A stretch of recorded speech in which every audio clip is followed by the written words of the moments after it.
I love all bitches. Round, square, over bitches. Rich, poor, slave bitches. Smart, dumb, crazy bitches. Rude, horny, dirty. Woo! We back on that shit. So anyways, guys, I've been hearing a lot of, I wouldn't say it's rumors anymore, but I've been hearing a lot of things like Queen Black Dragon is a very, very good money-making method. It is something that obviously many of you guys can also do. You don't need some intense armor, some crazy armor. You don't need a lot of fucking skills and whatnot to do it. From what I remember, a lot of botters used to actually kill Queen Black Dragon at one point in this game. I'm not sure if Jags buffed it up so bots can't kill it or what they did, but yeah, Queen Black Dragon used to get botted a lot. So I've been hearing that Queen Black Dragon makes around 5 mil an hour. Now, when I looked at that, I was just like, how the hell do you make 5 mil an hour? Like, that's like a Bando's tacit drop every hour kind of thing if you're trying to give an example of like a Gawar's Dungeon item. So I went there, and I gotta say, you can kill this boss very, very quickly with abilities while you're doing melee. I tried using just regular momentum with mage spells against this boss, and it's nowhere near as good as melee. You definitely want to try using Dragors against this boss. If you don't have Dragors, you can use regular Chaotix. If you don't have Chaotix, I mean, Dungeoneer's been out for such a long time. I hope you do by now. If you don't, you can use a fucking whip. I don't know. Now, whips are quite rare, so if you can't get one, then, you know, just move on to the Bronze Dagger. It'll be just as good. Okay, anyways. Now, I purposely am showing the first clip of me killing Queen Black Dragon where I actually did end up dying. I'm pretty sure this only happens at the last stage. But the last stage of the Queen Black Dragon, it takes a huge breath. And this is normally meant for if you want to charge your Royal Crossbow. If you bought a Royal Crossbow, you put the pieces together with the little piece, the little weird piece first. You get 4 pieces, you put it together, and then you gotta brand it. And that's whenever Queen Black Dragon does this huge breath. It'll say in the chat box that she takes a very huge fucking breath. It's not huge. It's just whatever the hell it says in the chat box. But yeah, whenever they do that, it will literally penetrate your asshole. It will hit consistent 2500s every, like, you know, you won't be able to eat fast enough. So on the last stage of Queen Black Dragon, always make sure you have enough HP. Like, literally stay full the whole time. If you're halfway, just eat. Doesn't matter. Just make sure you're full, because once that happens, you can't really eat out of it if you do have, like, 1,000 life points. Like, you will die eventually. Now, as you can see, I'm obviously using Super Anti-Fire. If you don't have that, get a DFS. It costs 1 freaking mil, and you'll be good to go. Now, obviously, your kills an hour won't be as good, and you won't make 5 mil an hour, but once you can afford the Drygors or the offhand Rapiers or the Super Anti-Fires, then you should be good. But right now, Herblore is actually very expensive, so I wouldn't know. If you don't have that yet, I wouldn't know if right now would be the best time to go for it. If I were you, I'd consider doing Warbands for Herblore experience. There are Herblore tents that you can do, and you can get free Herblore experience, like a lot of experience a day, obviously. I get 360k mining a day for free, so you can do the same thing with Herb. Though I don't think you'd get that much because that's level 99 Herblore requirement. But yeah, anyways, you'd get free Herblore experience is a basic point. Now, the second kill in this video, I killed the Queen Black Dragon in literally like 2 minutes. Like, it was very, very quick. Whenever the Queen Black Dragon goes blue, from what it feels like, I think my hits hit a lot higher, and I'm pretty sure that's what it is whenever it does turn blue. Now, I'm not sure if whenever it turns blue, if it's weak to either magic, melee, or range, but I felt like I was sitting higher with melee, so I don't know, I would just recommend it. But I'd have to look into that, I guess.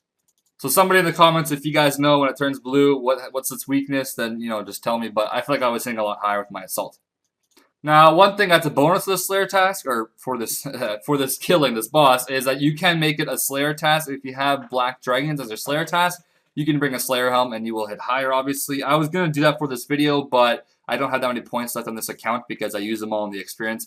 Whenever I was just trying to get Slayer. So, yeah, I didn't have too many. I didn't really want to waste whatever I had left, because in the future I might slay on this account. I don't really want to ruin it just for trying to make a video. But, yeah, if you do have Black Dragons, definitely think about doing this. If you have even Grot Worms for Slayer, which are those little minion things that it kind of spawns later on, those actually do count as Slayer experience. If you would like to maybe kill them for a Slayer task, I don't know. That's only if your choice. They don't really hit much on you anyways as you're in there, and you don't really need it. But, yeah.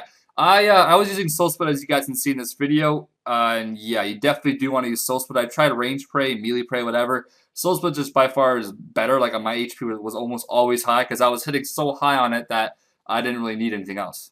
But yes, I will be possibly doing like 100 Queen Black Dragon kills just to see the total loot of it, so I can kind of get like the average per Queen Black Dragon kill, what the average price would be for it. I think 100 kills would be an okay price to do. I mean, obviously 1,000 would be better to do for an example, but I'm just going to try killing 100 and seeing what my total loot is, and I'll be sure to share that with you guys, and I guess whatever that is, that will be the average kill. So if you kill Queen Black Dragon in like 2 minutes, then you know, you're bound to make that much money all the time in 2 minutes over the course of like, you know, a bunch of kills. But yeah, like I said, make sure in the last phase you eat up the full, or else you will die. Probably a very good chance of it. Even with our 8,000 life points, you will still die probably. And yeah, then you have to start all over. You have to get your shit back. It's a little bit waste of a time, obviously. You can, like, I mean, I killed right here. I killed like over 2 clean black dragons in one inventory, and that was very, very easy. I'm not even like good at this shit yet. Like, I'm gonna obviously hopefully get better while I do this. 100 kills or 50 kills or whatever. So hopefully I'll get better at using abilities with it and learning them a little bit more. And yes, I'm using a Drygor mace and an offhand rapier. I've heard offhand mace is not the best at all. I heard it's the worst, but the main hand mace is the best. So it's either rapier or longsword for offhand and mace for the main hand. So that's apparently how it's supposed to be. But I mean, I don't know. You guys can go and test it out yourself if you want and come back with me with an amazing video and all the examples I could possibly get. To me, I just don't give a shit. But yeah, as you can see, the last loot I did get was 500 blood runes, which is worth a lot of money, especially now. It's worth just around 200k. You can also get like 500 death runes from this at the same time, so that's also about 100k. The Royal D'hide, believe it or not, that you get is worth around 5k each or 6k each right now, I believe. So whenever you get that, that's actually really good for money as well. And you get that and Dragon Bones, I believe, every single kill. And Royal Bolts as well. You'll always get Royal Bolts from, I think, 70 to 100 in total you will get, which is like around 10k or so. So I mean, that kind of adds up. Every single kill is a guaranteed like 60k or so. And whatever you get besides that is just on top of that. Now the first kill, I'm still wondering, I got 150k GP my first kill. Does that happen often, or is that just because that was my first kill ever and they just give you 150k? Because that's not good if they give you clean cash for killing it. That's bad, really bad. They should kind of look into fixing that if that's what it is. Okay, I just looked it up, and it looks like you get 150k to 200k GP, and it's uncommon. So, Jax, what the fuck are you doing? Make that shit an actual drop. Don't give us GP. And yes, if you're wondering, you can get effigies from this. You can get visages and obviously a dragon kite shield. It'll be kind of cool to loot an effigy, like to collect an effigy, I think, because you won't get it from like the actual drop. There's no drop. It's a loot. But anyways, I hope you guys enjoyed the video. This has dragged on long enough. So I will be working on making a 100 kills or so for this boss and seeing what the average is. But yeah, I hope you guys enjoyed, and I will see you guys next video. And if you watch the whole thing, give it a big like as always.